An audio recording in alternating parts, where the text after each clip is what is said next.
Ministria e Punëve të Brendshme i hedh poshtë si të pavërteta dhe spekulime të publikuara në një pjesë të mediave lidhur me aksidentin rrugor në autostradën Blac-Shkop, në të cilin humbën jetën 3 persona, sipas të cilave pretendohet se viktimat janë ndjekur nga një automjet tjetër që është paraqitur rrejshëm si polici dhe se një dukuri e tillë është vërejtur edhe më parë.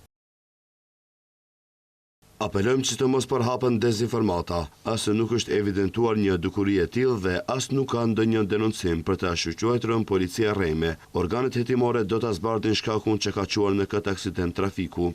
Ndërkohë, kujtojmë se 3 shtetas të Kosovës, të cilët ishin raportuar të zhdukur pasi humbën kontaktet me familjarët, u gjetën pa shenja jete brenda një veture të përmbysur në aksin rrugor nga pika kufitare Blac drejt Shkupit. Fillimisht ishte raportuar se ishte gjetur e përmbysur një veture tipit Mercedes me targa gjermane. Pas daljes në vendin e ngjarjes, u konstatua se në automjet ndodheshin 3 persona të pajetë, një mashkull dhe 2 femra, ndërsa vdekja e tyre u konstatua nga mjeku i ndihmës së shpejtë.